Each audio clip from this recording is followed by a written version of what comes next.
Hello, my name is Dylan Hall, and in this video, I'm going to be taking you through my process of creating this rough animation of a baseball player throwing a baseball. Seems simple enough, right? Believe me, it is not.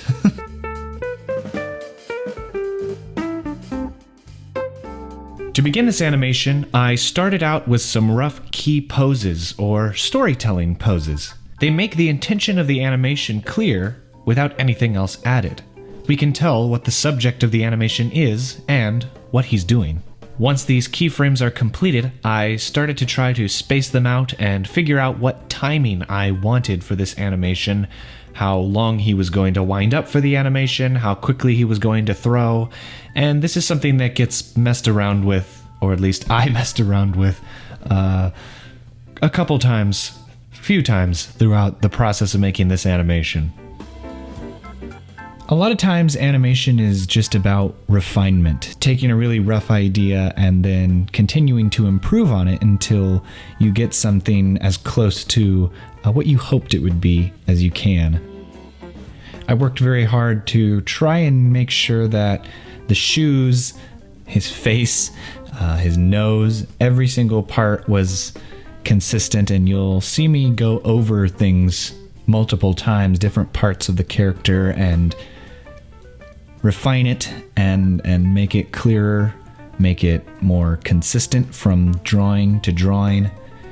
It's one of the hardest things about doing an animation like this is just making sure that every single frame is as close as you can get. And of course, there's always a little slight difference, but getting it close enough so that when you see it, you don't go, oh, he looks different here than he does there.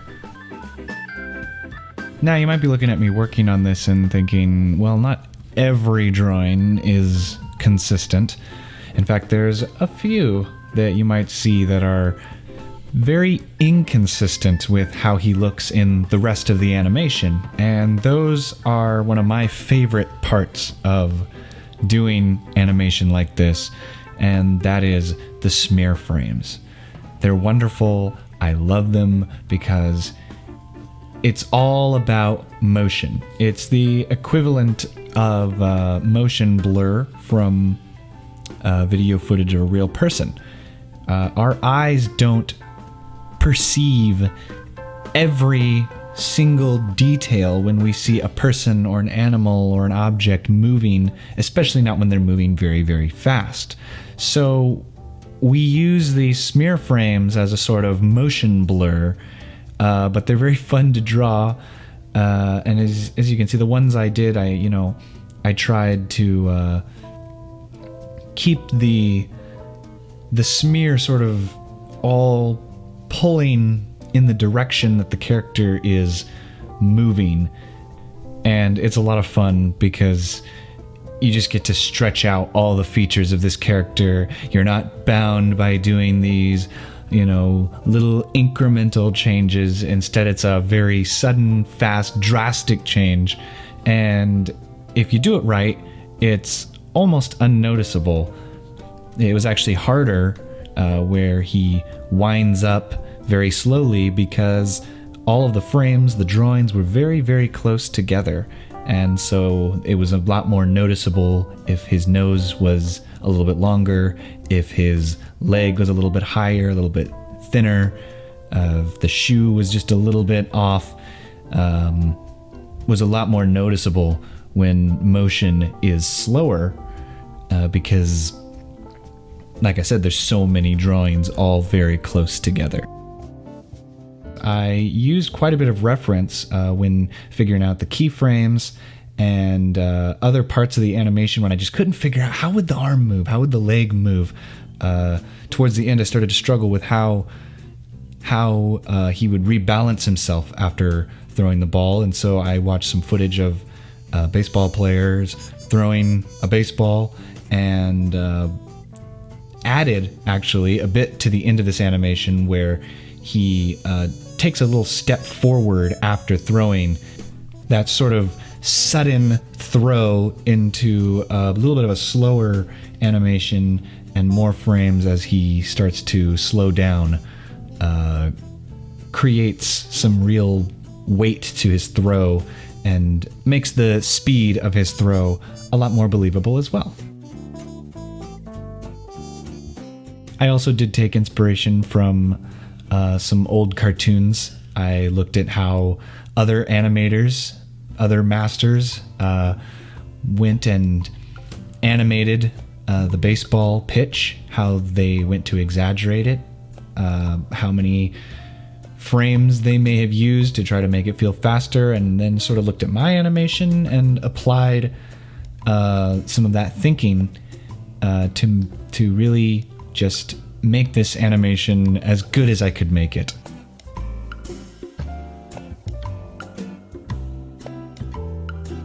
Another fun thing I love to add is something called follow-through animation, which is this thing where you may have a character moving, but something on them sort of flies backwards. And in the case of this animation, I did it on this character's hat and his large nose.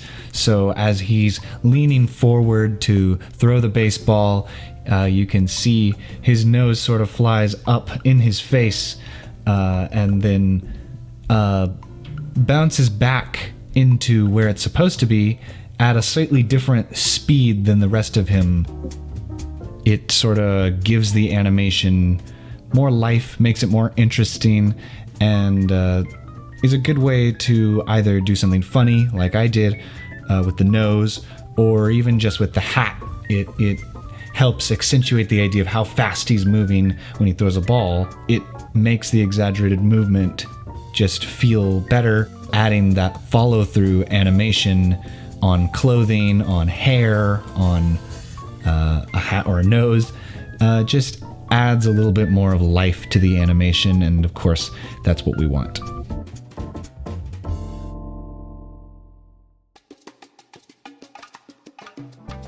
Here you'll see me drawing some arcs for different parts of his body and sort of using it as a roadmap as to where his arms and legs are going to move. And here's something for you to do. Here's a little homework. When you're out, see how many things, natural things, move in arc shapes. Arms, legs, heads, anything natural pretty much moves in arcs. And so we use that in animation to help with the realism even more.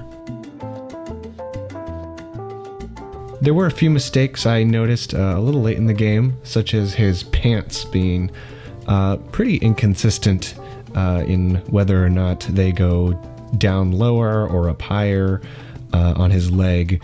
But like I said, this is just a rough pass of an animation, and my plan is to go through and refine this even more and hopefully get this to a final color stage. So hopefully I get around to that, and by then I'm sure he'll have much more consistent pants. But little mistakes like that happen. But I did my best, and I had fun. I had fun making this. I had fun making this character, and that's a big part of it, because doing hand-drawn animation like this can be very tedious, and it takes a lot of time. But if you're having fun while you're doing it, and you're enjoying it and enjoying the process, not just wanting a final product as fast as you can, but enjoying the process, having fun with the process, no matter how long it might get, makes it seem not as long. And of course, I'm sure I will get faster at things as I continue to grow through my journey. Even just working on this animation, I picked up on little things that I know I'm going to have to use to improve the next animation I make after this, and things that I can do, precautions I can take.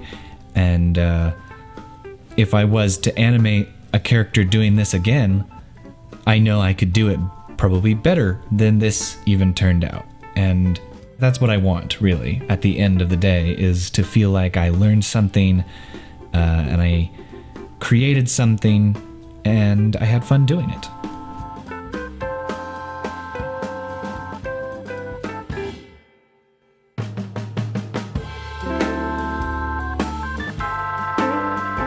And with that, I'm going to end this video here. Hopefully you have enjoyed it. Of course, I want to say thank you very much for watching, and I'll see you later.